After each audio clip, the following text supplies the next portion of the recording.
Hi అండి, welcome to Arshi's cooking and blogs. ఈరోజు మన రెసిపీ వంకాయ ఎండు రొయ్యల కర్రీ.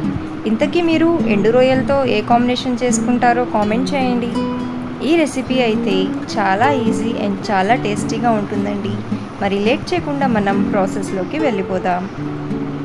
ముందుగా ఒక బాండి తీసుకొని దీనిలో కట్ చేసుకున్న వంకాయ ముక్కలు, వంకాయల్ని ఈ సైజులో కట్ చేసుకోవాలి.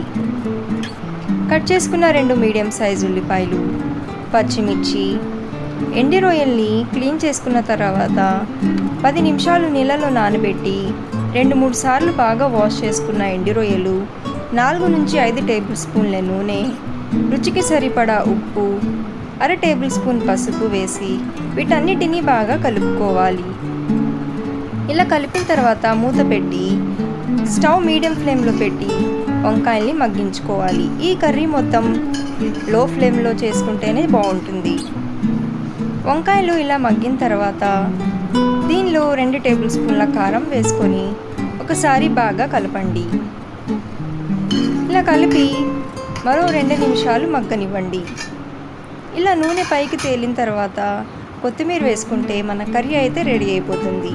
ఈ కర్రీలో నేను అసలు వాటర్ యూస్ చేయలేదండి. ఈ విధంగా చేసుకోండి, చాలా బాగుంటుంది. ఈ కర్రీ రసంలోకి కానీ పెరుగు పచ్చళ్ళలోకి కానీ సైడ్ డిష్గా చాలా బాగుంటుంది. మీకు ఈ రెసిపీ నచ్చితే లైక్ చేసి మా ఛానల్ని సబ్స్క్రైబ్ చేసుకోండి.